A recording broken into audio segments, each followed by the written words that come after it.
이제 저녁 8시 30분 퇴근 후 퀴즈 한판. 혼자 하지 마세요. 같이 해요. 매일 저녁 8시 30분 많은 참여 바랍니다.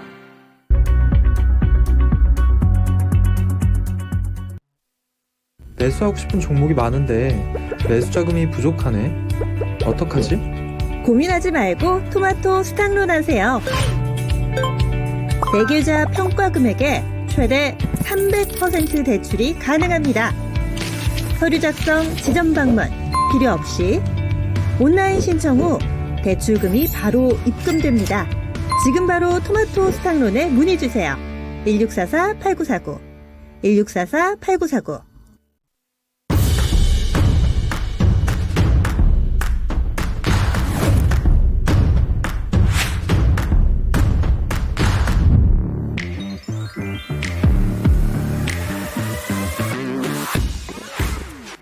자, 반갑습니다. 관세사 변달수라고 합니다. 저는 14개 자격증을 취득했었는데 이렇게 빨리 쉽게 자격증을 취득할 수 있었던 이유는 합격 요령을 철저하게 따랐기 때문입니다.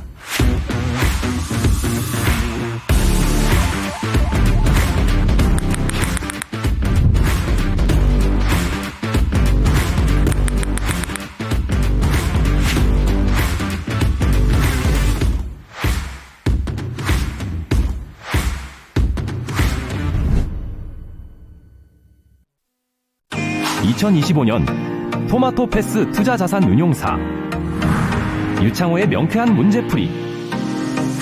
투자자산운용사 합격률 78%, 베스트셀러 1위까지.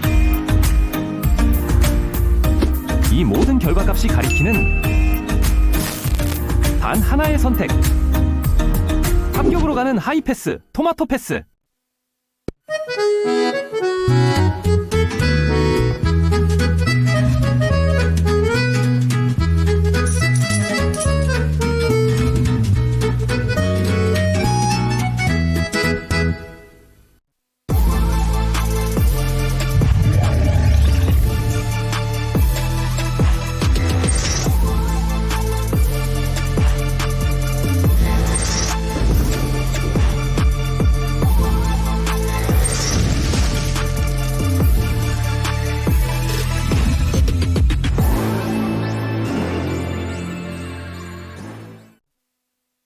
희범이 걔 요즘 머리가 좋아진 것 같지 않냐? 빨라졌어, 뭔가.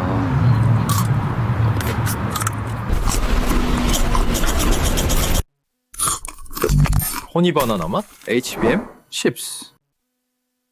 우리 동네엔 우열을 가릴 수 없는 맛집들이 있습니다. 늘 포근하게 반겨주고 커피 나왔습니다.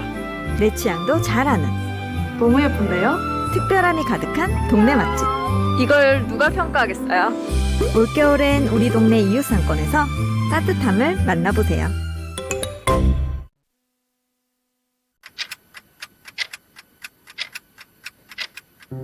(210만) 분 중 단 1분이면 충분합니다.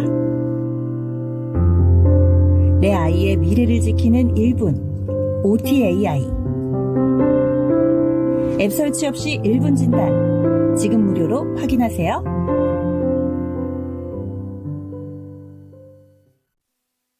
매수하고 싶은 종목이 많은데 매수 자금이 부족하네. 어떡하지? 고민하지 말고 토마토 스탁론 하세요. 내계좌 평가 금액에 최대 300% 대출이 가능합니다. 서류 작성, 지점 방문 필요 없이 온라인 신청 후 대출금이 바로 입금됩니다. 지금 바로 토마토 스탁론에 문의주세요. 1644-8949 1644-8949.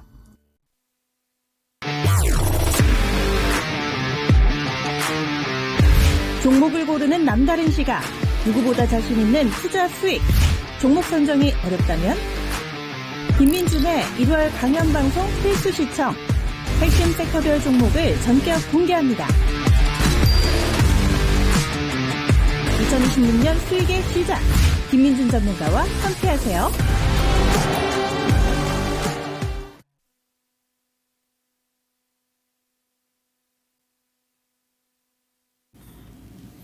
안녕하십니까 여러분들, 목요일입니다. 토마토 투자클럽의 김민준입니다. 네, 주식회사 플래처 김덕호 대표 인사드리겠습니다.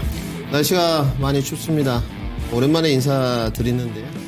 연초에 한 4거래일 정도 랠리 가다가 어제도 깜짝 서프라이즈, 속도는 좀 빠른 것 같아요. 반도체 쌍두마차가. 어제 오늘, 사실 오늘도 좀 놀랐습니다. 많이 하락할 줄 알았는데 점정 실적 발표 이외에 그래도 좀 버티는 역사적인 그런 시장이었던 것 같고요. 이제 박스권 상하단이 만들어져야 되는 그런 시기에 도달했습니다. 아직 삼성전자의 상단이 어디다, 하단이 어디다 알 수는 없지만 이번 매크로 변수가 이제 내일부터 준비되어 있습니다. 종목 고민들이 좀 많으실 겁니다. 반도체 쌍두마차, 하이닉스와 삼성전자만 가는 좀 시장이었기 때문에, 물론 소부장도 선별화 움직임 오늘 가홈치스, 에이드테크놀로지 좀 갔습니다만은 혼자 고민하지 마시고 반도체부터 2차전지, 조선, 방산, 원전까지 모두들 같이 와서 친절히 상담해 드리겠습니다.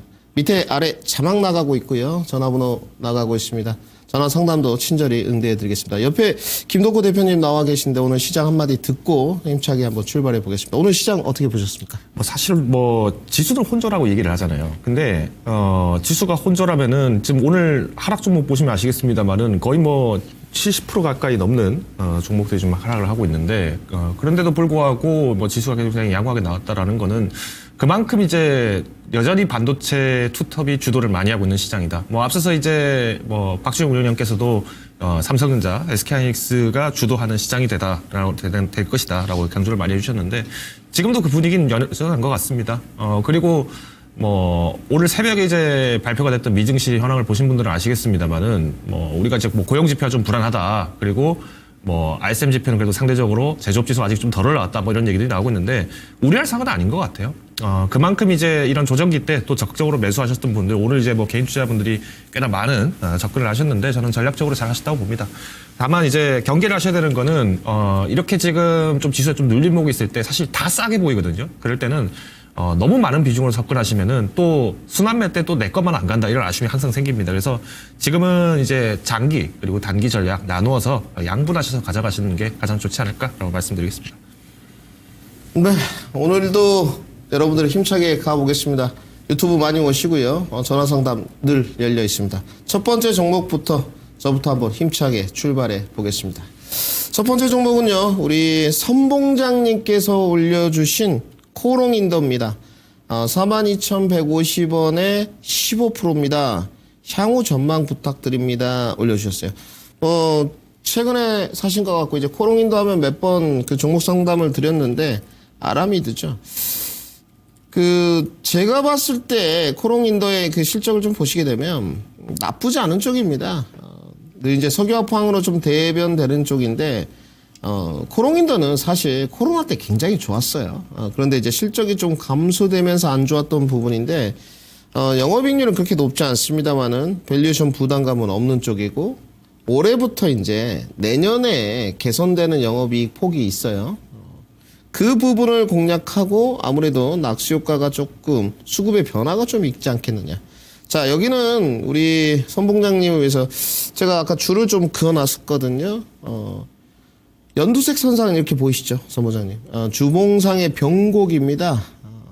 아마 여기 돌파를 좀 노리시지 않나 생각드는데, 지난번에도 7월인데 여름에 여기 걸리고 조정받고 이번에 올라가서 12월에 뚫을 것 같았는데 눌림목이 들어갔어요. 저는 이번 파동에는 넘어가지 않을까 싶습니다. 물론 주도 섹터에 과연 들어갈 것인가, 이 업황 자체가 그 부분은 좀 보수적인데, 밸류에이션 부담스럽지 않고 영업이익이 좀 개선되면서 수급이 조금 들어온다면 저는 나아졌다고 보여져요. 자, 수급 한번 보시죠. 최근에 이제 수급 동향인데, 연기금이 조금 빠져나가고 외국인이 들어오는 형태입니다. 외국인이 지금 한 5거래일 정도 들어왔거든요. 원래 이 종목이 연기금 수급이 계속 있었어요. 12월 8일부터. 아마 이 부분도 좀 보셨을 것 같은데, 약간의 손바뀜? 이런 부분이 좀 있는 것 같아요. 그 손바뀜에 따라서 주가가 좀 눌림목 형태로 들어갔는데, 진입은 무리 없이 하신 것 같고요. 이번에 5만 원 이상을 한번 노려볼 수 있을 것 같습니다. 목표가는요, 1, 2차 나눠서 좀 설정해 드리겠습니다. 기관의 대략적인 평균 목표가가 56,000원 정도 설정되어 있는데 저는 그 이상은 좀 가능하리라 판단하고 있습니다. 단지 이번 파동에 못 넘어가면 좀 힘들어요. 2월에는 적어도 도지형 캔들 정도 만들어야 되고요. 월봉의 5일선 정도는 지지받아야 되고 3월, 4월 정도까지는 꼭 넘어가야 됩니다. 1차 목표가 54,000원 드리도록 하고요. 2차 목표가는 59,000원까지 드리도록 하고요. 그 이후에도 이 종목은 좀 업사이드가 있을 수 있기 때문에 우선 우리가 59,000원까지 열어놓고 한번 달려보자 정리해드리겠습니다. 네, 이번에는 와글와글님께서 또 종목을 문의를 주셨네요. 아마 저랑 상담을 하는 건 아마 처음이실 것 같은데 꼭 좋은 수익이 나시기를 응원을 드리겠습니다. 대한약품입니다. 대한약품 31,000원 그리고 비중이 20%입니다. 단기 진단 부탁드립니다라고 말씀 주셨네요. 자, 대한약품 같은 경우에는 뭐 사실 지금 뭐 뚜렷한 이슈가 있다라기보다는 일단 뭐 경영권 승계 그리고 이제 뭐 대표 바뀌고 부사장 승진하고 뭐 이런 인사 이동 때문에 조금 이제 주목을 좀 받는 모양인데 주가가 좀 빠지는 거는 뭐 일단 뭐 시장 매출 대비했을 때 좀 빠졌다 뭐 이런 거는 뭐 크게 걱정할 사항은 아니라 봅니다. 그리고 뭐 오늘 이제 공시 하나 나온 게 보니까 이제 뭐 사실상 뭐 대표가 지주 대표가 지금 뭐 2,800주를 뭐 추가로 매수를 해서 뭐 지분율이 뭐 0.0 몇 퍼센트 이렇게 올랐다 뭐 이렇게 얘기가 좀 본 것 같은데 크게 영향은 없습니다. 저는 오히려 그런 부분은 너무 우려할 사항은 아니다라고 좀 판단을 하고 있고요. 일단 대한약품의 주된 매출은 수액입니다. 그래서 우리가 이제 이 실적을 좀 보시면서 3분기 실적 보시면서 같이 얘기를 할 텐데 사실상 이 대한약품의 이제 가장 큰 강점이자 단점이라면 일단 수액. 그러니까 결국에는 우리가 수액이 많이 필요하다라고 한다는 거는 그만큼 이제 의료 접근성이 이제 회복이 됐을 때 얘기가 굉장히 많이 나오겠죠. 뭐 지금 이제 우리가 이제 작년도 기준으로 좀 얘기를 드린다고 하면은 의정 갈등이 굉장히 심했잖아요. 그러다 보니까 뭐 기초 의료 수급 기초 의료에 대해서도 사실은 뭐 접근 제한이 좀 굉장히 많았었고 또 여기에 더불어서 이제 외부 활동이 또 많이 제한이 됐었습니다. 경기가 위축됐잖아요. 근데 이제 저도 뭐 아마 많은 분들이 이런 생각 들지만 바이오 쪽에서 얘기할 때 제가 이제 좀 경기가 좀 활성화된다. 특히 내수가 좀 활성화된다라고 얘기하면 항상 봐야 될 지표로 삼는 기업이 HK노엔이 있다라고 제가 얘기를 드려요. HK노엔도 마찬가지로 수액 팔죠. 그리고 영수선 식도염제 팔고 있고요. 그래서 제가 또 옹담 반 진담 반으로 하는 얘기가 보통 회식이 많아지거나 술 많이 마시면은 뭐 수액도 맞고 또 구토도 많으니까 이런 걸 좀 맞지 않나 이러면서 농담처럼 얘기를 하는데 대한약품도 어떻게 보면 그런 영향들이 좀 없지는 않습니다. 근데 이제 저는 대한약품이 긍정적으로 볼 수 있는 게 아까 그 3분기 실적 보신 분들 아시겠습니다만은 전년 대비해서 실적은 계속 늘고 있습니다. 일단 매출이 계속 긍정적으로 성장을 하고 있다는 거는 뭐 다행이다라고 저는 말씀을 좀 드릴 수 있을 것 같고요. 자, 분기 실적이나 이제 보면은 전년 대비했을 때 그래도 매출 성장은 잘 하고 있죠. 뭐 영업이익이 조금 후퇴하긴 했습니다만은 부담 없습니다. 그리고 부채 비율도 보시면 17%면은 뭐 지금 우리가 흔히 말하는 제약기업들 중에서 그래도 이제 이 정도의 낮은 부채 비율을 갖고 있다는 거는 그만큼 이제 탄탄한 실적을 갖고 있기 때문에 언제든 반등세 기회 한 번 더 있다라고 저는 보고 있습니다. 단기 전략 말씀을 하셨는데 일단 매수가 31,000원이시잖아요. 지금 아마 이 31,000원에 매수를 하셨다라는 거는 좀 오랫동안 가지고 계시지 않았을까라는 생각을 좀 제가 감히 해보고 싶어요. 왜냐면 이게 우리가 흔히 말하는 박스권이 좀 오래 유지가 됐잖아요. 그러다 보니까 지금 사보면은 좀 한 번 정도는 반등세가 단기 반등세를 노려야겠다라고 생각을 했는데 그게 좀 잘 안 됐잖아요. 그러니까 이런 분들께는 제가 좀 과감하게 말씀드리는 게 차라리 내가 단기 엑시트를 노리고 내가 접근을 했는데 지금 주가가 빠진 거다. 그러면 과감하게 손절하는 게 맞습니다. 근데 오히려 이거를 중장기로 가겠다라고 하면은 대한약품 같은 기업은 오히려 지금 이럴 때도 사보는 게 나쁘진 않겠죠. 자, 신용현황 보시면 아시겠습니다만은 뭐 신용현황 거의 뭐 없습니다. 뭐 0.5% 정도밖에 되지 않고요. 그다음에 순매수세가 물론 이제 외국인하고 기관이 지금 이제 석 달 동안 이제 기준으로 좀 말씀을 드리면은 외국인은 순매수는 지금 유지가 되고 있어요. 근데 크게 뭐 보유율이 막 확 늘거나 그러진 않았습니다. 이거는 이제 작년에 시장이 이제 조금 힘없이 빠지고 있을 때, 뭐 그때도 제가 말씀드렸지만 외국인 지분율이 뭐 한 2% 이상 빠지는 종목들은 좀 대비를 할 필요가 있다고 얘기했는데 그 정도까지 폭차가 크진 않습니다. 그래서 뭐 차라리 지금 신규 접근하시는 분들께는 또 굉장히 매력적일 수 있어요. 근데 일단 문의 주셨던 시청자분의 입장에서 제가 좀 감히 말씀을 드리면은 단기를 얘기를 하셨잖아요.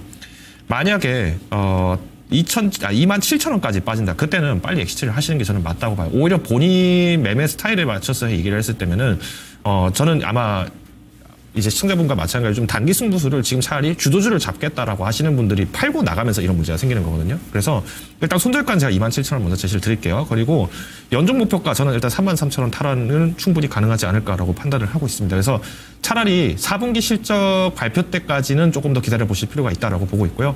물론 우리가 이제 또 JP모건 헬스케어 그룹 헬스케어 컨퍼런스가 있잖아요. 그러면 덩달아서 바이오주들이 이제 기대주다, 뭐 누구 간다, 비만 치료제 쪽 이슈가 많다, 쏠림 현상이 일시적으로 났다가 그다음 다시 순환매로 이런 바이오 종목들, 주력 낮은 종목들의 매수가 나올 수 있습니다. 그래서 일단 목표가 33,000원, 손절가 27,000원 제시드리겠습니다. 자, 다음 종목 보시겠습니다. 아지랭이님 당첨되셨고요. 한전 KPX 매수하셨네요. 52,000원에 10%입니다. 매도가를 좀 부탁드립니다. 이렇게 올려주셨어요. 이제 원전 모멘텀을 보고 사신 것 같은데, 여기는 이제 발전 설비 정비하는 쪽이죠. 공략 포인트 우선 기술적으로 좀 말씀을 드려보면, 나쁘지 않은 쪽에서 사셨거든요. 52,000원이면.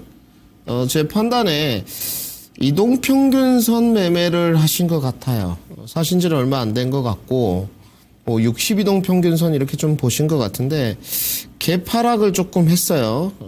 12월 29일 날. 그리고 지금 도통 힘을 좀 못 쓰고 있는데, 이건 뭐 아주 심플하고 명확합니다. 여기는 펀더멘탈적인 요소는 문제가 없어요, 아지랭이님. 보셨겠지만 영업이익률도 11%에서 13% 정도는 되고, 2027년 기준으로 주당 EPS도 한 4,100원 정도? 이 정도로 나오고 있습니다. 기관의 대략적인 그 목표가는 PER 14.7배, 14배에서 15배 사이를 좀 대입시켰고, 그러니까 목표가가 63,000원 정도 돼 있거든요. 그러면 아마 우리 아지랭이 님도 그 정도를 노리고 밑에 하방 경직성이 48,000원 정도에서는 만들어지지 않겠느냐, 이런 판단을 한 것 같은데, 차트를 제가 좀 돌려볼게요. 우리 시청자님 보시죠. 제 판단에 여기서 사신 것 같아요. 제 판단이 맞다면. 아니면 조금 뒤로 보내서 11월에 사셨던지 이렇게 좀 보여지는데, 이동평균선 매매를 조금 자제하시는 게 좋을 것 같고요. 지금 이건 이제 주봉 모습인데요. 여기 견디셔야 됩니다. 이거는 교과서에 있는 내용은 아니고 그냥 제가 만든 이론입니다. 레더 이론하고 가격 조정의 이제 시차 발생이라고 만들었는데요. 이 가격 조정의 시차 발생이 조금 더 진행될 것 같습니다. 그러면 유동성 공급이 좀 있을 때는 여기를 추가 매수로 받던가, 조금 기간 투자를 조금 더 해서 버티던가 해야 되거든요. 비중은 지금 많지 않은데 저는 10% 이상 드리기는 좀 어려울 것 같아요. 사이드 쪽에는 저도 그 10% 이상 잘 안 가거든요. 주도주 매수가 아니면. 지금 뭐 주도력이 있는 쪽이 워낙 반도체가 좀 크고, 조선방산원전이 있습니다만은 좀 네임드가 있는 종목 쪽이 크기 때문에 그냥 10%만 하시고요. 관리 라인은 46,000원 정도 잡으셔야 될 것 같아요. 그 밑으로 가격 조정이 조금 더 깊게 나가버리면 너무 어려워요. 약간 감내해야 되는 인내폭이 깊습니다. 그러니까 이렇게 하시죠. 46,000원 이탈 시에 손절이 싫다. 46,000원 해봤자 뭐 10% 정도밖에 안 되거든요. 예. 그러면 차라리 조금 더 빠지면 42,000원대 추가 매수를 하시고요. 첫 번째. 자, 그냥 47,000원 정도, 이 정도 라인까지 내려왔는데 버티고 이제 올라온다. 그러면 요 비중만 가져가십시오. 근데 단기간에 52,000원 안착은 쉽지 않을 거예요. 아마 에너빌리티가 끌어주면서 막 약간 그 반도체 일색이었던 이런 주도 장세가 좀 쉬고, 오늘처럼 조선방산이 좀 치고 들어올 때 원전 모멘텀 부각이 되면서 막 뉴스플로우 나오고, 그래야지 다른 데까지 낙수 효과가 좀 내려갈 것 같거든요. 그래서 52,000원을 쉽게 넘어가지 못할 겁니다. 즉 시간이 좀 걸리실 거예요, 이 종목은. 단지 그럼에도 불구하고 목표가는 제가 봤을 때 기대 수익률은 어느 정도 창출될 것 같습니다. 1, 2차 목표가를 나눠서 설정해 드리고요. 1차 목표가 58,000원, 2차 목표가는 7만원 드리도록 하겠습니다. 네, 이번에는 이제 한복현님께서 또 종목 문의를 주셨습니다. 네, 두산 테스나면요. 네, 두산 테스나 32,200원의 비중이 10%입니다. 진단 좀 부탁드립니다. 얘기를 하셨는데, 사실 지금 굉장히 좀 기쁘실 것 같아요. 수익이 굉장히 잘 났죠. 두산 테스나가 사실 그동안에는 두산그룹에 있어서 저거 반도체 왜 저거 해가지고 괜히 고생했느냐라고 욕을 좀 굉장히 많이 먹었던 게 이 두산 테스나였는데 두산그룹에 편입되면서 좀 굉장히 아쉬웠다라는 게 느껴졌던 종목, 느껴졌던 시기가 바로 작년이었습니다. 재작년이었습니다. 그죠? 2024년도부터 해서 사실 그때 뭐 반도체 갑자기 뭐 너무 과잉 생산됐다, 삼성전자, SK하이닉스도 위태하다, 그리고 2024년도에 뭐 반도체 겨울이 온다, 이런 온갖 겁박과 뭐 온갖 협박에 시달리면서 반도체 기업들이 굉장히 바닥을 눌리고 있었을 때, 지난 2025년에 반도체 강세가 나오면서 두산 테스나도 강세가 지금 나오고 있습니다. 저는 일단, 굳이 저는 뭐 지금 급하게 파시라고는 저는 얘기를 드리고 싶진 않아요. 일단 한국인 너무 수익 나신 거 축하드리고요. 두산 테스나 같은 경우에도 사실 그동안에는 우리가 이제 후공정 쪽이죠. 그러니까 5세트가 이제 지금 다시 이제 기회가 굉장히 커지고 있는 상황입니다. 그만큼 이제 뭐 테스나가 사실 그동안에는 뭐 반도체 잘 모르면은 뭐 삼성전자 사세요, SK 사세요 이렇게 얘기를 한 것처럼 뭐 테스나도 사실 그때 이제 두산 테스나 전에 테스나로 이제 이름 불렸을 때 우리 뭐 테스형 이렇게 뭐 채팅에서도 얘기를 좀 많이 하셨던 것 같은데 그만큼 이제 저력은 있습니다. 그리고 이제 뒷배가 이제 두산그룹이 지금 들어와 있다는 것도 어떻게 보면은 굉장히 좀 매력적이라 볼 수 있을 것 같고요. 다만 좀 차이가 있다라면은 일단 그래도 반도체 기업 중에서 부채 비율이 뭐 한 70%대 정도에서 60% 정도까지 지금 좁혀 나가고 있다라는 거는 이제 몸을 좀 움츠리고 있는 것 같아요. 그러니까 몸을 좀 움츠리면서 계속 이제 분골쇄신을 하고 있다라는 것에서는 저는 여전히 긍정적으로 보고 있습니다. 그렇기 때문에 지금 사실 2분기, 1분기 때 좀 적자가 났다라고 얘기를 하지만 영업이익이 적자가 좀 났다라고 얘기를 하지만 뭐 여기에 대해서 저는 뭐 그렇게 악재라고 보기보다는 지금은 조금 조정기였다라고 좀 평가를 좀 감히 할 수 있을 것 같고요. PBR 한번 볼게요. PBR도 1.8배밖에 안 됩니다. 오히려 지금은 뭐 가격 대비했을 때 가격이 PR 기준으로 좀 말씀드리면은 22배 정도 이렇게 되는데 너무 오래할 상황은 아니라고 봅니다. 일단 수급 현황만 좀 체크하시면 될 것 같고요. 자, 지난 3개월 동안 수급 현황 보시면은 외인이 이제 2달 동안 그래도 이제 계속 이제 보유를 늘려나가고 있는 상황입니다. 한 2% 정도 지금 더 담았죠. 물론 이제 기관은 조금 차익 매물 좀 일부 나왔습니다. 근데 이제 물량 자체를 우리가 거래량 기준으로 좀 순거래량 기준으로 보면은 사실 지금 많은 개인 투자자분들이 지금 매도를 했을 때 지금 아직 한국은행께서 지금 갖고 계십니다. 그죠? 그러면 저는 지금은 조금만 더 기다려 보십시다. 차라리 조금 더 기다려 보셔도 될 것 같고요. 6만 원 돌파는 한 번 더 가볼 필요는 있다고 봐요. 올해가 지금 다시 스타트를 한 겁니다. 그래서 우리가 이제 새해가 되면 이런 복시라고 해서 다시 이제 새해가 되면 새롭게 시작을 한다라는 입장으로 봤을 때 그동안 우리가 반도체 기업들에 대한 저평가가 이제 작년에 좀 빨리 왔다라는 얘기들도 있겠습니다만은 두산 테스나는 4분기 실적 발표 전까지 만약에 6만 원 선을 돌파를 한다. 그때는 한번 과감하게 차익 실현하세요. 그래도 수익이 이제 거의 100%, 그러니까 이제 뭐 200%까지 지금 올라간 상황이기 때문에 그때면은 한 번 정도는 과감하게 차익 실현하셨다가 뭐 다른 종목을 좀 교체하시는 것도 충분히 매력적이라고 저는 보고 있고요. 반면에 좀 익절가를 좀 말씀드릴게요. 이거는 이제 기술적으로 좀 우리가 조정이 만약에 좀 단기 조정이 나왔을 때 5만 원 선까지 빠진다. 그때는 한 5%는 과감하게 매도를 합시다. 그러니까 반절 정도는 매도를 하셔서 일단 확정 지을 수 있는 한 60% 이상의 수익은 확정을 지어놓고 나머지 부분에서 이제 플러스 마이너스를 좀 쟀을 때 우리가 이제 한 6만 원 선 돌파까지는 충분히 볼 수 있다. 그래서 신규로 접근하시는 분이라면은 만약에 좀 이제 오늘 만약에 두산 테스나 그래도 좀 괜찮아 보이는데 좀 매수를 하는데 어떻게 보면 좋을까요? 하시는 분들이라면은 차라리 이제 신규 접근하시는 분들이라면은 지금 4만 5천 원대까지는 조금 열어놓으실 필요는 있어요. 그러니까 내집 전략을 가시는 게 더 나을 수 있습니다. 매집 전략 계속 가시면서 저는 상반기까지는 계속 매집을 하셨다가 오히려 이제 6만 원 선 돌파 이후에 한 번 더 매도를 할 수 있는 기회가 또 올 거라고 저는 보고 있기 때문에 지금은 뭐 급한 마음의 전략으로 대응하시기보다는 여유롭게 대처하시는 걸 권고드리겠습니다. 자, 다음 종목 보시겠습니다. 우리 아이디가 쥐미스신데요. 할빈님께서 올려주셨고요. 안녕하세요. SFA 24,450원에 10%입니다. 전만 부탁드립니다 하시면서 매수를 잘못한 건 아닌지요? 라고 올려주셨어요. 이 종목까지 매수를 하실 정도면 제가 봤을 때 기술적으로 보고 사시진 않았을 것 같거든요. 기술적인 타점은 나무랄 데 없으십니다. 아이디는 할빗인데 실력은 할비가 아니신 것 같아요. 기술적 타점은 나무랄 데 없고요. 종목 선정에 아쉬움이 있다. 이것도 저는 좀 동의하기 어렵습니다.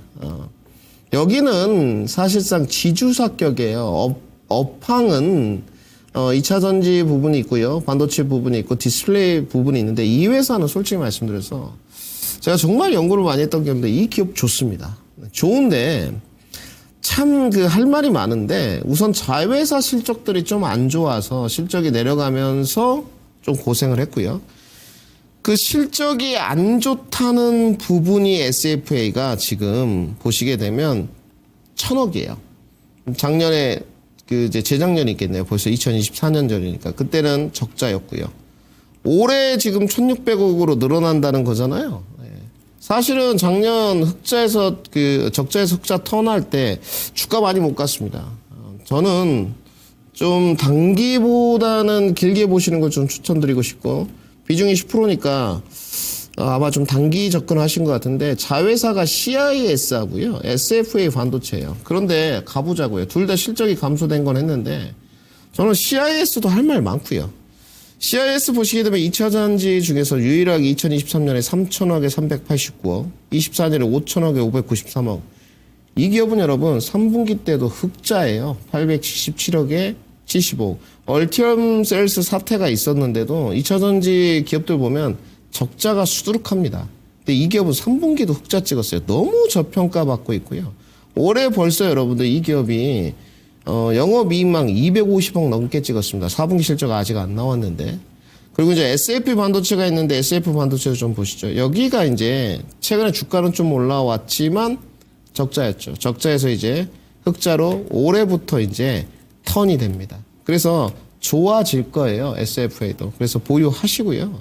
사실은 좀 가치 절하 받고 있어요. 가치 평가 절하를 좀 받고 있는 기업이고 그럼에도 불구하고 기술적인 측면이나 밸류에이션 문제라든지 저평가돼 있고 자회사 실적도 개선될 겁니다. 물론 이제 2차 전지 부분이 조금 더 살아나야 되는데 뭐 다른 2차 전지 자회사를 갖고 있는 거 기업들 보면 시총이 얼마이든 간에 적자인데 SFA 자회사 CIS를 보면 저는 동의하기 좀 어렵습니다.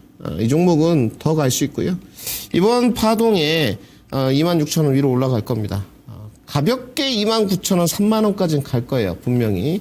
기대 수익률 뭐 25% 정도로 나올 거니까 걱정하지 마시고 제가 우리 그 아이디 할비님께 드리고 싶은 말씀은 이 종목이 이제 32,000원에서 35,000원까지 갈 수 있느냐. 그러면 지금 24,000원 정도에 사셨으니까 50% 아니고 한 40% 정도. 네. 그리고 35,000원을 안착해서 더 갈 수 있느냐. 이거는 전반적으로 반도체뿐만이 아니고 SF의 2차 전지 전체 업황이 좀 달려있는 것 같은데 저는 26년에 2차 전지 업황에 관해서 아직 결정 안 했습니다. 뭐 포스코홀딩스 정도나 조금 생각을 갖고 있고 LNF 정도 갖고 있지 나머지 건 아직 결정 안 했어요. 기술적 반등 정도만 즐기려고 하거든요. 작년처럼. 그러면 35,000원 위로는 못 열어드릴 것 같아요. 뭐 CIS가 그래도 흑자 기업이기 때문에 평가를 좀 받는다면 얘기는 틀려지겠지만 그래서 1차 목표가 29,000원에서 30,000원 드리도록 하고요. 손절가는 따로 필요 없습니다. 2차 목표가는 32,000원에서 33,000원까지 드릴 테니 올라갈 때 일단 29,000원, 30,000원 라인에서 1차 매도 해보고 밀리면 익절 뚫고 30,000원 넘어가면 32,000~33,000원에서 최종 매도하자 정리를 해드리겠습니다. 네, 다음은 전화인가요? 네, 전화 연결되어 있네요. 네, 시청자분 연결되어 있나요? 네. 네, 시청자분. 예, 감사합니다. 네, 반갑습니다. 오늘 어떤 종목 궁금해서 문의를 주셨나요? 저 며칠 전에 김덕호 대표님께서 추천 TV 보고 파크 시스템스 208,000원에 한 8%를 매수를 했거든요. 네. 그래서 조금 이 매도가가 좀 궁금하고 해가지고. 어떻게 또 방송을 보시고 또 매수를 하셨네요, 그죠? 예. 다행히 또 오늘 또 좀 다행히 좀 수익이 좀 있으실 텐데 뭐 수익이 그렇게 크진 않습니다. 뭐 조금 더 매력적으로 탄력이 가지는 않는 종목이긴 한데 저는 좀 충분히 저력이 있는 기업이라고 판단하는 것이 이게 이제 원자현미경 관련주잖아요.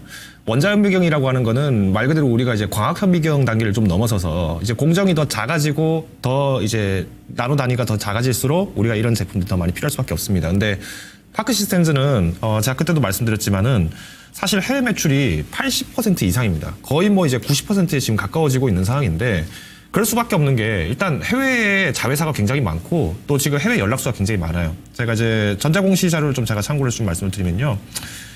자, 제가 지금 이 파크 시스템스를 좀 특히 주목하고 있는 이유는 바로 이 중국입니다. 왜냐면 지금 중국이 반도체 굴기 얘기하면서 투자 계속 늘리겠다 얘기하고 있고 지금 트럼프 대통령이 엔비디아한테 H200 칩 그거 중국에 팔아도 너희 세금만 더 내면은 허락해줄게라고 해서 기껏 허락을 해놨더니 지금 중국에서 뭐라고 했습니까? 그거 HB가 안 쓸 거야. 우리가 알아서 만들 테니까 너희나 많이 써. 이렇게 얘기를 했잖아요. 그죠?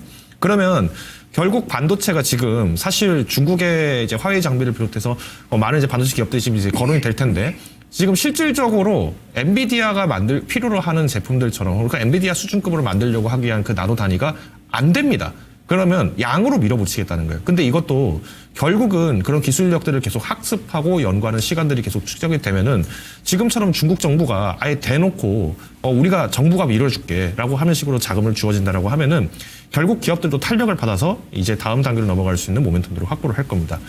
중국 법인 같은 경우에는 2018년인가요? 2019년인가 그때 아마 개소를 한 걸로 알고 있는데 연락사무소입니다. 연락사무소라고 지금 이제 베이징에 있는데 그럼 결론적으로는 이게 수출로 잡히겠죠. 그래서 저는 충분히 저력이 있다고 보고 있습니다. 우리가 그래서 이제 사실 지금 미국이 트럼프 대통령이 인텔을 지금 뭐 지분을 뭐 정부에서 사겠다 뭐 이런 식으로 얘기가 나왔던 게 작년에 나온 이유가 뭐냐면요.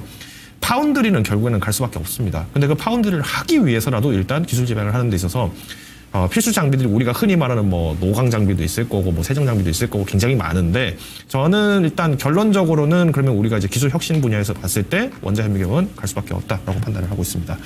뭐 펀더멘탈도 사실은 굉장히 탄탄합니다. 뭐 방송 보셔서 아시겠습니다만은 뭐 지금 사실 그때 제가 좀 강조를 드렸던 게 외인들 순매도세가 좀 나오고 있다. 이 점은 우리가 각오를 해야 된다고 했지만은 뭐 우리가 이제 지난 3개월 동안 사실 외인 순매도량이 뭐 그렇게 많지는 않아요. 오히려 많지도 않고 사실 지금 좀 매집을 좀 많이 했던 주체들은 거의 다 개인 투자자분들입니다. 그래서 제가 그때도 이 종목을 추천드릴 때 아마 연말까지는 주가가 계속 눌림목이 나오기 때문에 조정이 나올 거다. 그래서 비중을 크게 잡지 말고 내년 상반기까지 꾸준히 매집하는 관점으로 가셔라라고 제가 얘기를 드렸던 기억이 나요. 그래서 시청자분께서도 일단 저는 올해 이제 1차 목표가는 저는 24만 5천 원까지 저는 보고 있거든요.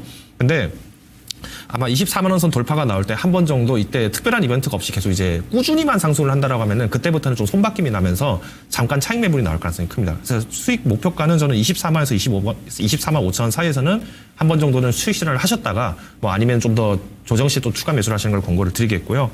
일단 비중은 8%시잖아요. 근데 이 종목이 좀 답답하게 갑니다. 지금은 8%까지 담을 때는 저는 아니라고 생각을 해요. 사실 개인적으로는 한 4에서 한 5% 정도. 그리고 이제 4분기 실적 발표 이후에 이제 1분기 실적 기대감에 대해서 편승을 하면서 주가 탄력을 좀 얻어갈 수 있는 거라고 보고 있기 때문에 차라리 저는 4% 매도를 하셔서 지금 이제 바이오주도 지금 기대주로 지금 굉장히 많이 거론이 되고 있잖아요. 이쪽을 공략하셨다가 JP모건 헬스케어 그룹 끝나고 나면은 컨퍼런스 끝나고 나면은 그때 다시 이 자금을 뭐 다시 이 파크 시스템에 좀 더 추가를 하신다든지 아니면은 뭐 다른 섹터 투자하신다든지 하는 걸 공고를 드리겠습니다. 익절가는 제가 좀 그러니까 손절가라고 해야 될까요? 일단 뭐 어쨌든 가격이 이제 한 20만 원까지 이하로 떨어지면은 제가 그때 손절가를 제가 19만 원으로 제시를 드렸을 거예요. 근데 저는 19만 원대까지 떨어진다 하더라도 여전히 매집 관점으로 가셔야지만이 파크슨 시스템스를 주가가 좀 탄력을 받을 때 수익이 된다라고 보고 있기 때문에 손절가는 여전히 19만 원 그리고 1차 목표 주가는 24만 5천 원 제시를 드리겠습니다. 뭐 조금 더 궁금하신 게 있으실까요? 예, 잘 들었습니다. 고맙습니다. 네, 꼭 올 한 해도 좋은 수익 많이 일으키시고요. 예. 저희 자응 많이 해주시면 감사하겠습니다. 자, 다음 종목 보시겠습니다. 아이디가 좀 익숙한데 참사랑님이시고요. 삼성전기 27만 6천 원에 10% 단기 진단 바랍니다. 제 방송 많이 안 보신 것 같아요. 이거 좋은 이야기가 안 나올 것 같은데 일단 참사랑님 단기 전망을 부탁드린다 하셨으니까 가보죠. 이 종목은 제가 11만 원대부터 추천을 드렸고 지금도 보유 의견을 많이 드리는 쪽이거든요. 물론 물량을 보유할 수는 없겠죠. 작년에 또 저의 추천 주기 중에 굉장히 히어로인데 27만 원대에서 삼성전기를 사서 단기를 한번 해보겠다. 자, 일단 분석해보죠. 대신 이렇게 접근하시면 그냥 디폴트 값으로 손절가는 따라다니는 거예요. 이렇게 고점 매수를 하시게 되면. 그러니까 공이 다 마찬가지예요. 시청자 여러분들. 삼성전자도 빠르게 14만 원대 왔지만 기간이 남아 있어서 아직 유동성 기간의 기간이라든지 HBM4의 발표라든지 오늘 뒤에 히든카드 때 제가 다 이야기해 드릴 거예요. 취재 결과는. 근데 이렇게 기간은 남아 있지만 삼성전기도 마찬가지 고점에서 매수를 하시면 기대 수익률은 높지 않아요. 네. 일단 손절가부터 채워주겠습니다. 업황에 대한 이야기는 필요 없을 것 같아요. 뭐 삼성전기 업황 우리 뭐 ABF 필름부터 시작해도 쫙 한번 뭐 MLCC까지 다 이야기할까요? 그럴 필요가 없잖아요. 그러니까 이 우리 참사랑님에게 핵심의 본질, 진단의 본류는 무엇이냐, 손절가 얼마냐, 어디까지 갈 수 있느냐, 이 두 가지입니다. 딱 심플하게 맞춰서 해드리고 다음 종목 진단하겠습니다. 손절가 이제 분봉 흐름으로 어디를 측정하느냐가 중요한데 이거는 26만 원까지 빠지면 잘릴 공산이 거의 100이면 100입니다. 왜? 지금 내일부터 고용지표가 있잖아요. 고용지표가 굉장히 그 지표가 삼사랑님 어떻게 나오든 상관없어요. 다른 시청자분도 다 마찬가지. 생산자 물가까지 그거 하나도 필요 없습니다. 그 지표가 나왔을 때 어떠한 해석을 하느냐 명분론으로. 그러면 좀 우호적으로 저는 해석해 준다면 충분히 주가는 가겠지만 그렇지 않아. 그러면 그게 빌미가 돼가지고 뭐부터 끌어내리겠어요? 삼성전자부터 박스권 하단으로 끌어내릴 겁니다. 그러면 삼성전기는 자동빵 따라온다고 보시면 돼요. 그렇기 때문에 26만 원의 손절가 못 채웁니다. 제가 한 수 가르쳐 드리는 거고요. 이 종목은 제가 봤을 때 손절가 25만 4천 원에도 채우기 어렵습니다. 지금 그렇게 되면 손익비가 별로 맞지 않아요. 지금 다 잘리는 구간이라는 거예요. 그 구간은. 그러니까 이건 스캘퍼는 안 되고 손절가를 제가 봤을 때는 24만 원 정도에 채우는 게 가장 좋을 것 같은데 조금만 올리겠습니다. 너무 커서 25만 3천 원에 손절가 채우고요. 자, 돌파 가격을 한번 정해 봅시다. 지금 27만 원 정도에 사셨으니까 적어도 손절가를 지금 25만 원대 채웠고 손익비를 맞춰야 돼요. 그러면 반등 목표가는 10% 이상 먹어야 돼요.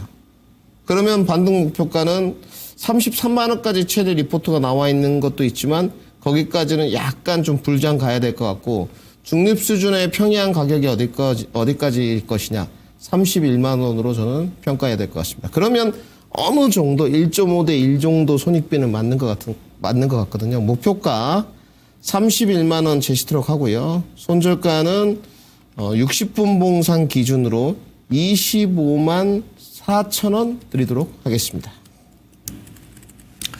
네, 아마 마지막 종목이 될 것 같네요. 오늘 진단드릴 마지막 종목이 될 것 같네요. 네, HSKO님 축하드립니다. 오늘의 마지막 종목 진단을 제가 드리기로 했네요. LS티라유텍인 것 같습니다. LS티라유텍 9,480원에 비중이 10%입니다. 나름 좀 비전이 있어 보여서 매수를 했는데 단타나 중기로 생각합니다. 3개월 정도 배웠는데 혹시 추매를 해도 될까요? 이렇게 말씀 주셨네요. 저는 일단 LS 그룹 중에서 LS티라유텍이 그러니까 물론 우리가 뭐 스마트 팩토리, 자동화 로봇, 물류 자동화 이쪽에 대해서 이제 유일한 기업이다. 뭐 이렇게 아마 접근을 하셔서 LS티라유텍을 이제 매수를 하시지 않았을까라고 생각을 합니다. 근데 제가 사실 이 로봇주들 중에서 그러니까 LS티라유텍이라서 이렇게 꼭 주가가 가야 되는가라고 얘기를 한다면은 저는 좀 여기에 대해서는 좀 부정적인 의견이에요. 오히려 반대입니다. 그러니까 물론 지금 주가 흐름 보시면 아시겠습니다만은 LS티라유텍이 로봇주 이슈는 사실 뭐 현대차로부터 시작이 돼서 지금 계속 이슈가 나오고 있잖아요. 이번 CES 2016에서도 지금 현대차 그룹이 굉장히 지금 주목을 많이 받고 있다라고 얘기가 나오고 있는데 LS티라유텍은 그럼 지금 이렇게 반등세가 빨리 올랐을 때는 그때는 과감하게 차익 실현을 하는 게 저는 더 맞았지 않나라고 저는 보고 있어요.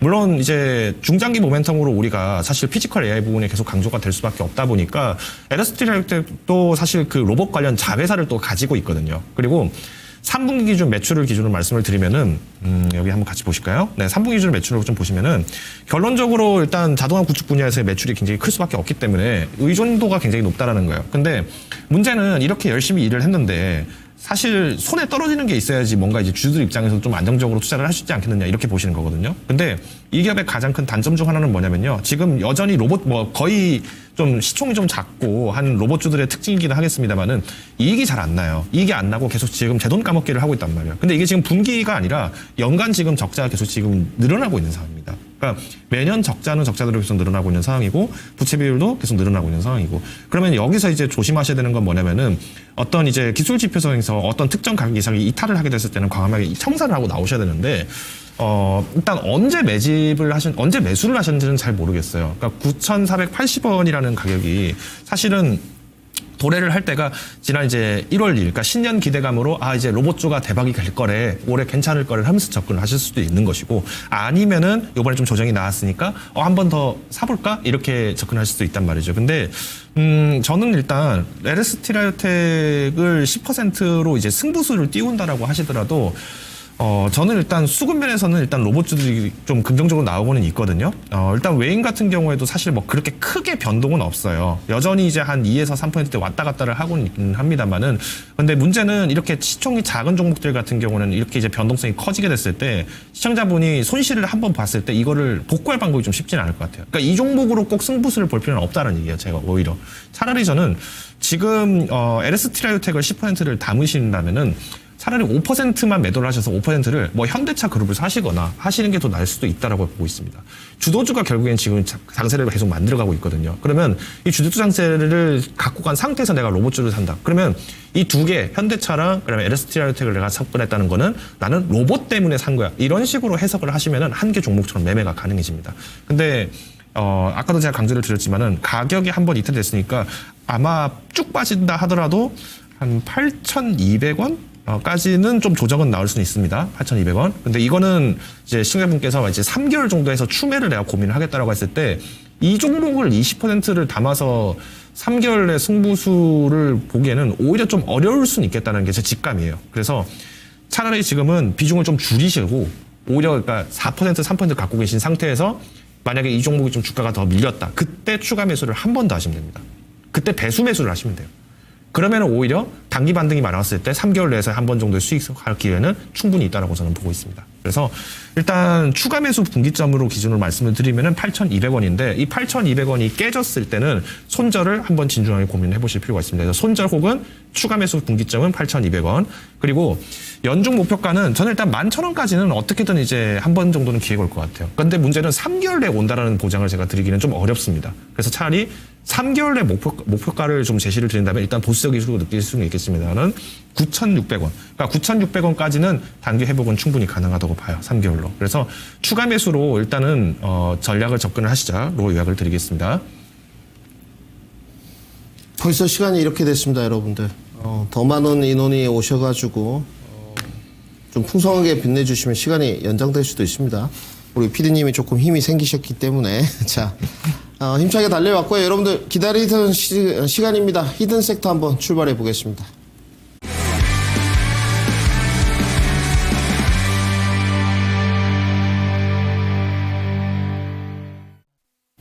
리뷰가 있답니다. 리뷰 별로 안 좋아하는데 안 오면 혼날 것 같고 좀 보시죠. 리뷰 종목의 목표가 도달 종목에 4종목이 있어서 간단하게 언급하고 가겠습니다. 다 이미 입력돼 있기 때문에 첫 번째 종목 워닝 머트리얼스입니다.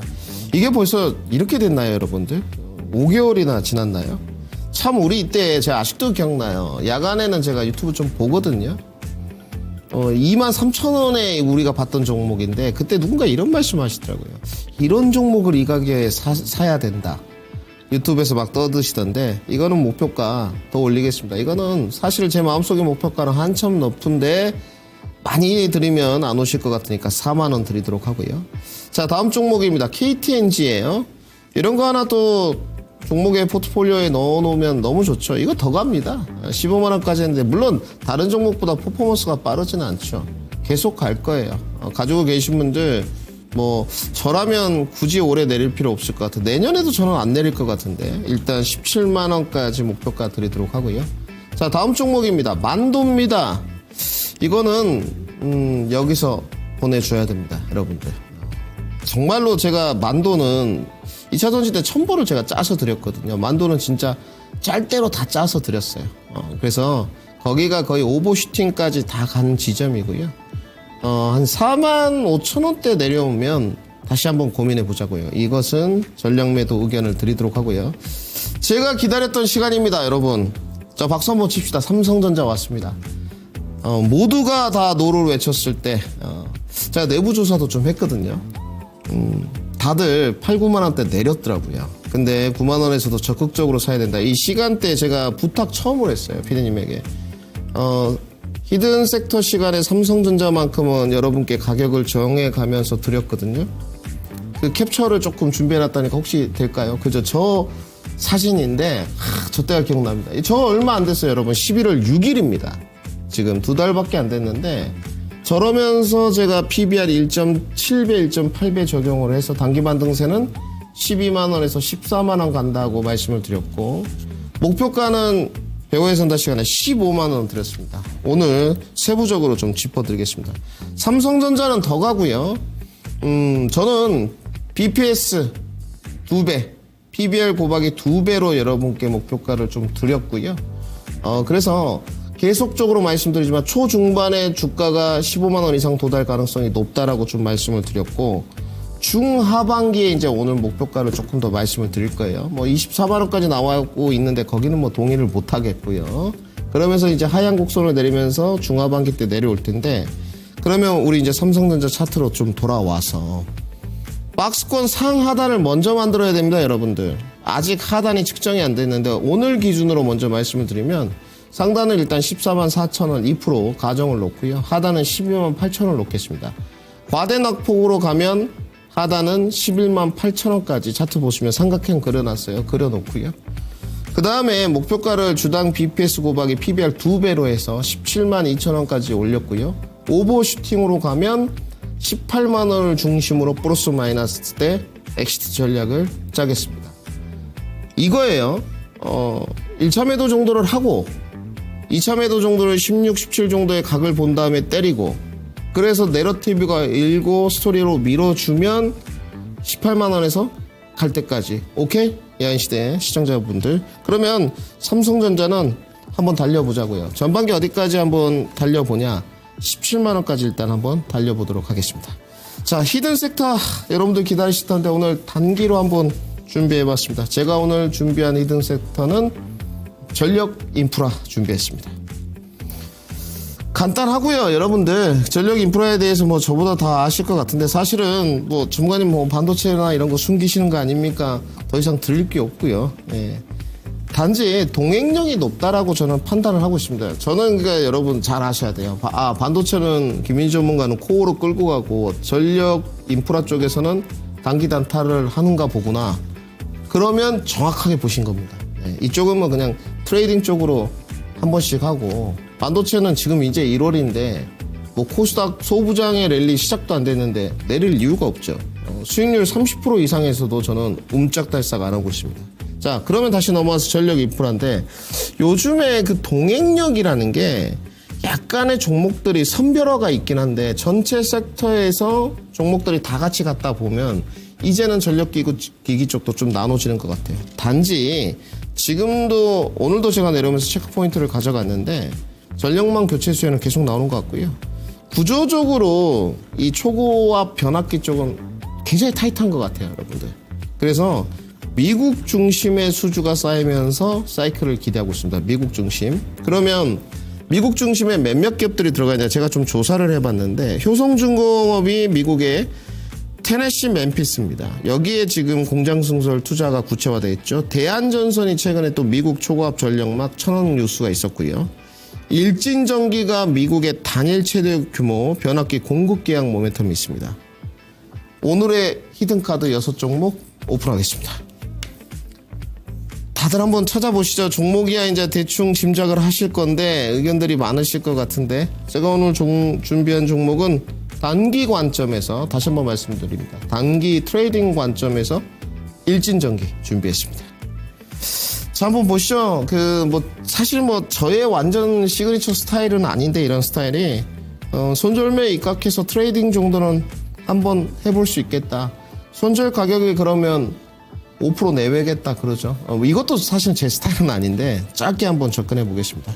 매수가를 좀 구체적으로 드릴게요, 여러분들. 6만 원 이하에서 사셨으면 좋겠어요. 그러니까 내일 종가 베팅 조금 하고, 월요일, 화요일, 수요일 날 매크로 변수 보면서 조금 사고. 이것도 여러분들 스캘퍼 하시는 분들 특히 이것도 요령이거든요. 매크로 변수 때는 여러분들 등락 과정을 이용해서 매수 매도하는 거 아닙니다. 조금 매크로 변수의 마지막 날 하시는 게 좋거든요. 그래서 6만 원 이하에서 사시라고 말씀을 드리고 싶고요. 그러면 목표가는 3% 잡느냐? 그럴 수는 없고요. 손절가는 58,900원 타이트하게 드렸고, 잘 잡는 사람만이 손절이 1-2% 내에서 좁힐 수 있어요. 목표가는 67,900원 돌파를 한번 노려보겠습니다. 신고가로. 그래서 마디가 딱 7만 원 드리도록 하고요. 여기 정도 오면 더 가도 미련 없이 단기로 수익 챙기자까지 정리해드리겠습니다. 제 차례입니다. 요즘에 제가 히든 섹터로 굉장히 많은 섹터들 얘기를 좀 드리는데 특히 이제 광물, 자원, 에너지 이쪽 좀 보셔야 된다고 제가 작년에도 강조를 많이 드렸습니다. 오늘 제가 소개해드리고자 하는 히든 섹터 말씀드린 대로 석유화학 제가 얘기를 좀 드리고자 합니다. 아마 이제 뉴스 보신 분들 지금 요즘에 뭐 미국 트럼프 대통령이 뭐 베네수엘라 습격을 해서 마두로 대통령을 체포를 하고 뭐 이런 이슈들 다 보셨을 거예요, 그죠? 근데 원래 석유화학, 그러니까 우리가 흔히 말하는 칼자 들어가고 뒤에 끝에 돌림자 학자 들어간 이 답답한 기업들 있잖아요. 이 기업들이 잘 되려면은 일단 경기 확장 구매로 넘어가야 됩니다. 근데 이게 안 됐어요. 왜? 원래 작년에 될 뻔했는데 트럼프 대통령이 뭐 했습니까? 관세 올렸잖아요. 관세 올리고 나니까 모든 기업들이 제조업종 다 떨어졌습니다. 이거는 ISM 제조업 지수를 보신 분들도 아시겠습니다만은 지금 제조업 지수가 40포인트대예요. 그러니까 40포인트대이기 때문에 여전히 확장 국면이 아니라 여전히 관세 영향을 받고 있다는 거를 몇 달째 지금 얘기가 나오고 있는 겁니다. 그러면 오히려 지금 이럴 때가 조정기가 나오고 있는 거고, 그럼 제조업종이 잘 되기 전까지는 우리가 뭐 케미컬주들 같은 화학주들 같은 경우에는 소재단 이쪽은 지금 아직 저평가가 계속 이어질 수밖에 없다라는 겁니다. 근데 여기서 이제 주목을 하셔야 될 게 이 베네수엘라가 지금 이제 원유를 이제 미국에다 공급을 할 것이다 뭐 이런 얘기 나오고 있잖아요. 당연히 이게 여기에 문제가 뭐냐면은 우리 석화업계가 왜 지금 정부 주도로 작년에 뭐 구조조정 해라 이렇게 압박받고 뭐 SO일은 뭐 자기 샤인 프로젝트 하니까 이거 뭐 확장하겠다 이렇게 얘기하고 이런 얘기가 왜 나왔습니까? 중국이 덤핑을 했잖아요. 근데 베네수엘라 같은 경우에는 사실 가장 유명한 산유국 중 하나도 베네수엘라예요. 근데 여기는 경제가 사실 이 석유 팔아가지고 하는 거에 거의 의존율이 굉장히 높습니다. 이번에 부통령 올라갔던 로드리게스 부통령도 델시 로드리게스 부통령도 석유 장관을 했어요. 그러니까 사실 어떻게 보면은 굉장히 국가의 어떤 그 밥줄을 80%를 덤핑으로 중국한테 넘겨놓고서 포퓰리즘을 하다 보니까 사실 베네수엘라 경제가 좋을 수가 없었던 겁니다. 그래서 미국 대통령도 지금 이거를 얘기를 한 건데, 뭐 물론 이제 언론에서 얘기를 한 거에 대해서 사실 이런 어떤 군사 행동을 돌발 행동을 강행하는 거에 대해서 맞냐 틀리냐 이런 거를 제가 논평하는 건 아닙니다. 근데 어쨌든 지금 중국향 이제 저가로 갔던 이 중진류 이 가격이 이제 안정화되기 시작한다면은 일단 WTI가 떨어지겠죠. 지금 미국은 셰일가스, 셰일오일이 있기 때문에 저 석유도 많은 놈들이 왜 저 쪼매는 나라 쳐가지고 이거 뺏어 먹으려고 하느냐 이런 생각하시잖아요. 셰일가스는 사실 경질류에 해당합니다. 근데 지금 실질적으로 산업에 가장 필요한 이 중진류 같은 경우는 베네수엘라가 또 많이 나요. 그래서 오히려 이번이 에너지 가격에 대한 하락이 수혜가 됐을 때는 이 석화업계들이 굉장히 긍정적인 돌파구를 마련했을 것이다 라고 보고 있습니다. 자, 그래서 제가 오늘 이제 후보군들을 좀 소개해 드릴 텐데요. 한번 보시죠. 뭐 예상은 하실 겁니다. 뭐 꼭 석화가 아니더라도 뭐 우리가 이제 S오일, 제가 뭐 항상 이제 사골처럼 얘기를 많이 하는데 S오일 여전히 매력적입니다. 그리고 SK이노베이션도 사실 뭐 2차 전지 이슈로 지금 주가가 굉장히 많이 눌렸죠. 근데 작년 3분기 실적, 2분기 실적 보신 분들 아실 겁니다. 대부분이 석화업계에서 영업 마진율을 다 냈습니다. 이거 참고하시면 될 것 같고요. 뭐 그 외에도 이제 아까 제가 소개드린 것처럼 뭐 칼자 돌림, 뭐 오늘 아까 첫 종목으로 진단 나왔던 뭐 코롱인더까지 좀 얘기를 드릴 텐데. 오늘 제가 좀 소개를 과감하게 드리고 싶은 기업은 바로 이 기업입니다. 금호석유화학입니다. 금호석유화학이 사실 이 석화업계 중에서는 굉장히 의외의 기업이에요. 얘네 부채 비율을 한번 보신 적 있으면 모르겠는데 석화업계가 사실은 뭐 빚더미에 앉았기 때문에 너희 투자 너무 많이 하지 마라. 너희 과잉 생산이다. 이거를 정부에서도 얘기를 했었잖아요. 근데 금호석유화학은 부채 비율이 35%입니다. 네, 돈이 남아요. 그리고 사실 작년에도 뭐 그러니까 우리가 뭐 지난 뭐 몇 년 동안에 뭐 영업 실적이 안 좋다라고는 하지만은 흑자 유지를 계속 잘 하고 있습니다. 그래서 저는 지금 주가로만 우리가 해석을 해봤을 때는 뭐 영업이익률도 그래도 한 4% 정도 이상은 상회를 하고 있는 상황이고, 주가가 이제 지난 2024년 3년 4년 동안에 조정기가 나오면서 11만 원대로 지금 회귀를 했는데, 이 11만 원대 가격을 한번 잘 보십시오. 자, 코로나 때 우리가 리오프닝을 준비를 하자 이러면서 막 어마어마하게 주가가 올라가고 유가가 갑자기 천정부지로 올라가고 뭐 S오일도 갑자기 올라가고 이랬던 때가 딱 요 시즌이잖아요. 그러면 지금은 눌림목이라고 보시는 게 저는 맞다고 봅니다. 그래서 일단 3분기 실적 영업이익이 전년 대비해서 약 30% 정도 성장을 했고요. 주력 제품이었던 주력 제품들, 그러니까 라텍스 장갑이 굉장히 잘 팔렸어요. 근데 금호석유화학이 지금 갖고 있는 제품들 중에서 이번에 이 폴리우레탄의 이 핵심 원료인 이 메틸렌 디스사이네이트, 그러니까 우리가 흔히 말하는 MDI라고 얘기를 하는데, 이 소재에 대해서 지금 생산 능력을 연간 10만 톤을 더 늘리겠다고 지금 얘기가 나왔어요. 석화업계 다 줄이라고 했는데 이거 왜 늘립니까? 이 소재가 언제 쓰냐면은 LNG 선박 본행제로 들어갑니다. 그러면 우리나라 지금 선박 수주 지금 많이 들어오잖아요. 근데 뭐가 많이 들어옵니까? 컨테이너선도 들어오지만은 우리가 VLCC라든가 아니면 LNG선, 그러니까 탱커들이 많이 팔리잖아요. 그러면 오히려 우리나라에서 만약에 조선업계에서 LNG 선박 수요가 늘어났다. 그러면 금호석유 화학도 약간 얻어갈 수 있는 것들이 충분히 있겠구나. 이런 거를 우리가 연결해서 보시면 좋을 것 같습니다. 자, 그리고 이제 탄소 포집이라든가 뭐 리사이클링 이런 이제 투자들도 계속 강화를 하고 있기 때문에 저는 일단 매력이 굉장히 여러 가지 있다고 봐요. 일단 빚이 적다라는 것 자체만 해도 이 석화업계에서는 굉장한 강점을 가질 수 있는 게 바로 이 금호석유 화학이다라고 보고 있고요. 전략은 저는 장기 종목으로 보셔야 된다고 봅니다. 단타칠 종목은 아닙니다. 그래서 저는 오늘 뭐 내일장에다가 이 종목을 뭐 사셔라 하는 게 아니라 이 종목은 장기 종목이기 때문에 매집 전략을 가셔야 돼요. 언제까지? 일단 손절가 먼저 말씀드리면 102,000원입니다. 102,000원까지는 조정이 충분히 나올 수 있는 종목이라고 저는 보고 있어요. 근데 오히려 그 조정 동안에도 외인들은 계속 꾸준히 살 겁니다. 자, 보십시오. 지난 반기 동안에 주가가 13만 원 돌파 이후에도 조정이 나왔을 때 외인들은 계속 지금 끌어모으면서 사고 있어요. 그 말은 지금 트럼프 대통령이 추구하고 있는 어떤 에너지 전략이나 이런 것들이 좀 잘 맞아 들어가고 있다는 것이고, 만에 하나 러시아 우크라이나가 종전까지 해버린다. 그러면 에너지가 더 떨어질 거잖아요. 그때 수혜가 폭발적으로 늘어날 수 있습니다. 그래서 저는 일단 102,000원대까지는 매집 전략을 좀 고수를 드리고 싶고요.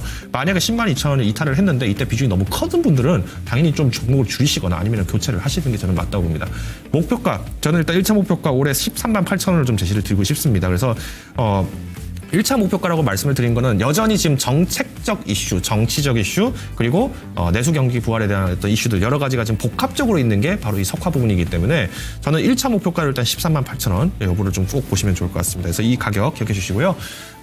저는 상반기까지는 계속 매집 전략을 가진다고 봅니다. 하반기가 오히려 승부수다. 그래서 지금은 비중은 뭐 월에 1%씩 산다. 뭐 이런 접근으로 최대한 보수적으로 접근하시자 말씀드리겠습니다.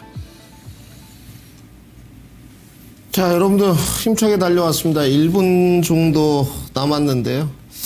미국 증시가 오늘 좀 혼조셉니다. 음봉자리이긴 한데요. 아직 미국 증시는 좀 올라갈 자리가 남았거든요. 둘 중에 하나입니다, 여러분들. 매크로 변수 때 좀 우호적인 해석이 뒷받침된다면 오히려 다음 주 매수의 기회, 그리고 좀 흔들림이 기회가 될 수 있다는 것도 좀 가져가시고, 제가 그 취재한 바에 의하면 삼성전자 HBM4 소식이 여러분들 1월, 2월에 또 나올 수 있다는 내용이 있습니다. 항상 큰 기대 갖고 긍정적 마인드 가지고 공략 포인트 잡아보자 정리를 해드리고요. 자, 우리 덕호 대표님 오늘도 고생하셨고요. 여러분들 날씨 춥습니다. 다음 주에도 또 많이 찾아들어오시고요. 또 행복한 마무리 하셨으면 좋겠습니다. 토마토 투자클럽의 김민준이었습니다. 주식회사 플래처 김덕호 대표였습니다.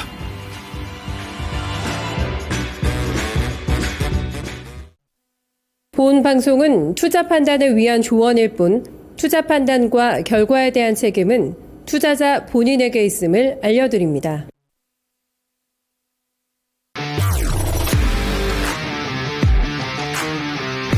종목을 고르는 남다른 시각, 누구보다 자신 있는 투자 수익, 종목 선정이 어렵다면 김민준의 1월 강연방송 필수 시청, 핵심 섹터별 종목을 전격 공개합니다.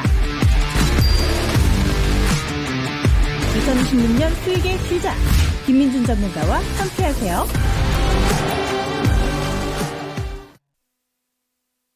희범이 걔 요즘 머리가 좋아진 것 같지 않냐? 빨라졌어, 뭔가.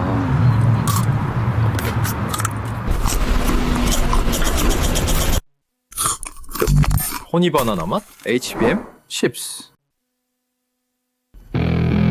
이 토마토와 함께 성장할 역량 있는 전문가와 운용력을 모집합니다. 모집 분야는 기술 및 파생 분야, 자문사 운용력으로 토마토TV 방송 출연 등 다양한 혜택을 약속드립니다. 업계 최고가 되고자 하시는 분 누구나. 우대사항 체크는 필수. 자세한 사항은 대표 전화로 문의 바라며 이메일과 홈페이지를 통해 많은 지원 바랍니다.